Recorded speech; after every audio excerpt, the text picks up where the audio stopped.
Hello again, David here. I was speaking about status, and I will carry on with that into episode 2, but in the meantime, I'm going to interject with this, because before I started my talk about status, in order to test me in terms of the psychology, my kind of whether I could be ruffled or rattled, they said, just before you start your talk, we've got a question for you. And I said, okay, fire away. And they said to me on the panel, the club membership panel, they said to me, when you're looking into a mirror, standing in front of a mirror, why is it when you look at the reflection, it's reversed in terms of left and right,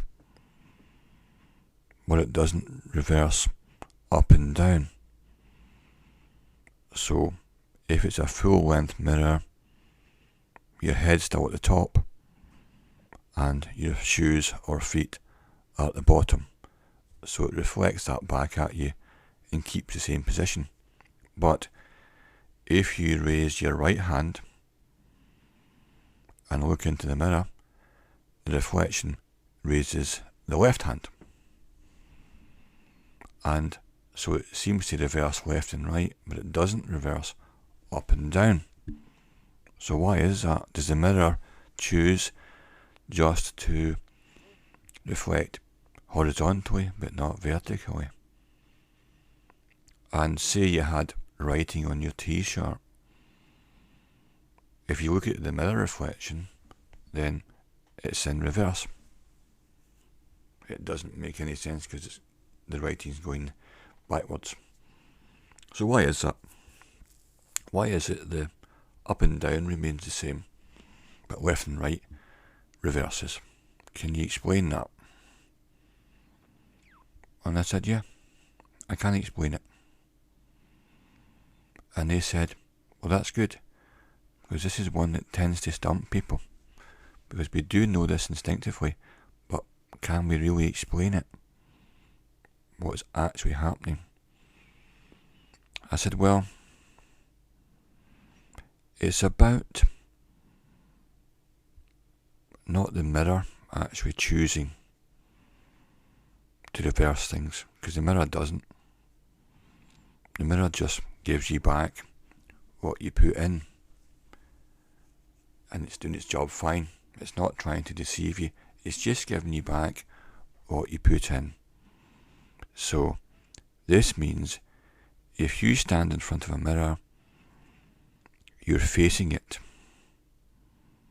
But if you turn round and face away from the mirror, even though you might not be able to see it because you're facing the other way, your back will be reflecting from the mirror, not your front. So in order to see yourself, you need to switch yourself around. You need to turn around and face the mirror. But what you don't do is you don't stand on your head. You still stand on the ground.